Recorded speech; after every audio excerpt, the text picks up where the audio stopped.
Hoje é dia de falar dos test matches de julho, que já começaram na semana passada com alguns resultados até certo ponto surpreendentes. A derrota da Argentina, a tranquila vitória, tranquila entre aspas, dos Springboks, a complicadíssima vitória dos All Blacks sobre a França alternativa, e ainda tem Brasil, tem o Japão que bateu o Gales e muito mais nesse mundo do rugby. Preparado? Vem comigo!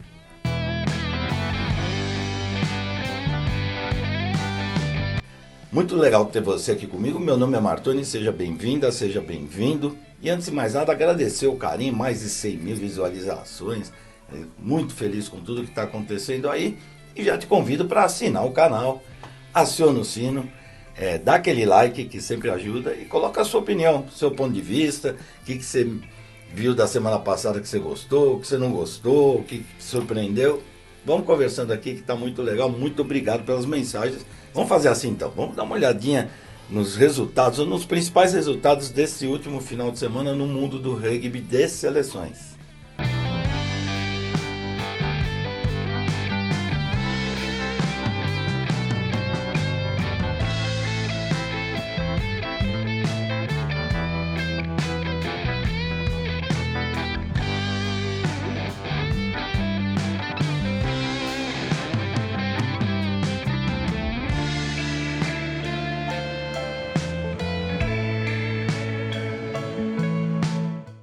Bom, antes de falar de Argentina e Inglaterra, All Blacks e França, e África do Sul e Itália, vamos dar uma passadinha geral aí, começando pelo Brasil, que fez um jogo esforçado, mas a equipe da Argentina 15 era muito superior, o resultado foi mais que justo. É o início de preparação para o Brasil, muita gente para chegar, acertar a equipe, que logo enfrenta o Chile ainda nesse mês. O Chile que, aliás, bateu a Romênia e alcançou a 20ª posição no ranking, sua melhor posição na história do ranking da World Rugby. Parada dura para o Brasil, hein? Mas enfim, sempre acreditando, né? Outros resultados, a Escócia contra o Maori All Blacks, essa coisa toda, tudo mais tranquilo. O que chamou muito a atenção foi o Japão, de virada, bater a equipe de País de Gales. O Japão do Ed Jones, que não anda bem das pernas, não. Mas País de Gales, com isso, perdeu a 18ª partida consecutiva, algo absurdamente inédito. Infelizmente, para a potência que é País de Gales. E com isso, o País de Gales foi para 14º no ranking da World Rugby. Veja só, a pior posição da história de País de Gales. O que dizer, né? Que crise que não tem fim. Ei, País de Gales, hein? E o Japão acabou se dando bem, conseguiu um resultado importantíssimo aí, que é vencer um escalão alto, né? Ou seja, que confusão para País de Gales, hein? País de Gales está colhendo tudo aquilo que plantou ao longo dos anos, não tenha dúvida disso. Já há muito tempo se falava que estava tudo confuso na Federação Galesa, que estava tudo confuso nos clubes, enfim. Né? O resultado está aí, infelizmente a gente tem que esperar ver quando que essa agonia vai passar. Se passar. Bom, vamos lá. All Blacks e França. Foi um jogo complicado para os All Blacks, viu? Primeira celeuma da França aí com o time alternativo, sem seus principais jogadores, alguns machucados, outros descansando. Isso deu bate-boca lá na imprensa, acusaram o Fabien Galthié, treinador da França, de não respeitar a Nova Zelândia, e por isso foi com uma equipe jovem, alternativa, enfim. Se esperava um massacre. E, na verdade, a França mostrou que não são só aqueles lá que ficaram, não, que tem muita gente boa. E olha, os All Blacks tiveram que suar. É verdade que os All Blacks estão enferrujados, assim como a África do Sul, assim como a Argentina. Por quê? As equipes europeias tiveram Six Nations. Então já jogaram na temporada. As equipes do Hemisfério Sul não. Primeiro jogo de todo mundo. Então isso também, obviamente, até você acertar o time e tudo mais, os All Blacks tiveram alguns problemas lá, a saída do City, a entrada do Liu, que não foi tão bem, enfim.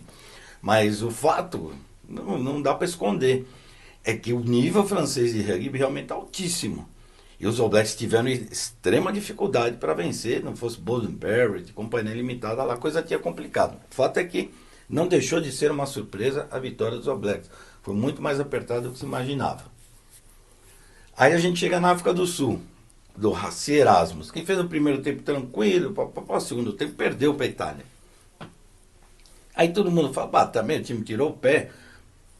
A impressão é essa, né, para quem está de fora de campo, mas não foi o que o Rassi Erasmus falou, não. Ele não gostou, o treinador da África do Sul não gostou.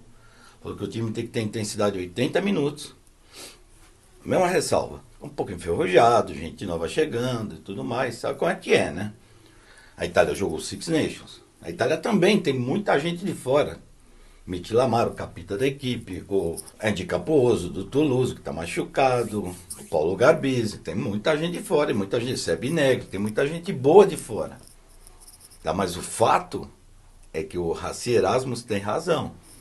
E ele ainda foi categórico em falar, os jogadores do Springboks têm que jogar os 80 minutos. Ele ficou bravo, cara. Não sei porquê. Alguma coisa não correu como ele tinha pedido. E quem conhece o Rassi Erasmus sabe que ele é um cara hiper aberto com os jogadores. Ele programa a equipe para fazer o número de ações, e essas ações normalmente são cumpridas à risca. Bom, o fato é que ele não gostou, ele falou que vai trocar o time, ou seja, não sei não, hein? Sei não. Alguma crise aí surgiu nos Springboks. Mas venceram, de qualquer forma venceram e não convenceram. Bom, agora a gente chega na Argentina contra Inglaterra. Os Pumas entraram como favoritos em campo. Bem verdade que não tinha Gonçalves como scrum half, não tinha o Tom Albornoz como abertura, isso dá uma diferença. Mas assim, diminuir a capacidade dos Pumas a 2 jogadores não é o caso. Não tinha o Santos Cobares, não tinha o Malia, que vieram lá do Toulouse, entre outros. Né? Então também tinha problemas a equipe dos Pumas. Mas que fez um jogo tão brilhante há 2 semanas contra o British and Irish Lions, que se imaginava, e assim como o Steve Borthwick, treinador da Inglaterra, falou pré-jogo, e com razão, os Pumas eram favoritos para a partida. Jogavam em casa, apoio da torcida, uma vitória espetacular. A Inglaterra vindo uma derrota para a França, Inglaterra 15 contra a França 15, ou seja, times alternativos, mas foi basicamente o time da Inglaterra que entrou em campo nesse sábado contra a Argentina. E deu um show de bola. Soube sofrer no primeiro tempo, não teve posse, não teve território. A Argentina foi para cima, tentou 3 tries em held up, ou seja, a Argentina chegou no gol, mas não conseguiu cravar. A Inglaterra dava um jeito de se manter ali no placar baixo. O jogo terminou 3-0 no primeiro tempo com um drop goal do espetacular George Ford. Espetacular, fez uma partida brilhante. E o segundo tempo a Inglaterra destruiu. Foi uma das melhores exibições dos últimos tempos da Inglaterra. Os primeiros 15 minutos, 3 trás, a Argentina ficou atordoada. E ali a Inglaterra fechou o jogo. Depois a Argentina, como sempre, com muita paixão, amor, mesmo estando um pouco descoordenada, foi para cima, meteu 2 trás, ficou ali um placar que ainda dava para sonhar. Mas o George Ford, um chute aqui, outro chute ali, até fazer mais try, aí acabou o jogo. E olha, foi uma vitória absurda da equipe inglesa. Com um time também alternativo, você sabe, né? Mas muitos dos craques ingleses estão com o British and Irish Lions lá na Austrália. Mesmo assim, a equipe mostrou um potencial imenso. Impressionou mesmo. A Argentina, o Felipe Coutinho pós-jogo falou que não gostou, que a equipe não fez o que eles tinham se preparado, e isso é o pior problema para um treinador, assim como foi com o Rassi Erasmus.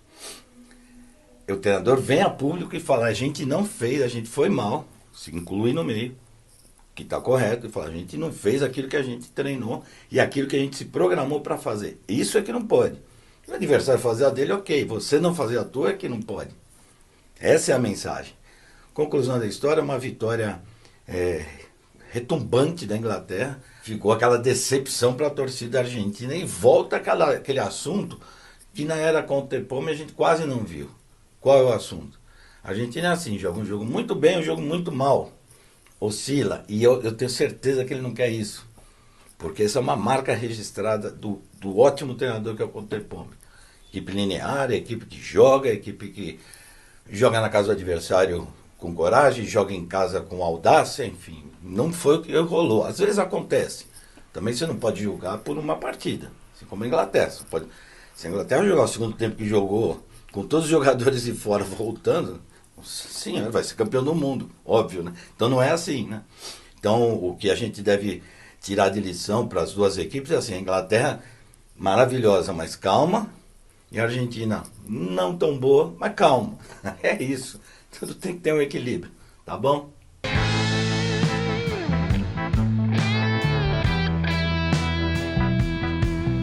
Bom, pessoal, acho que é isso. Passamos, né?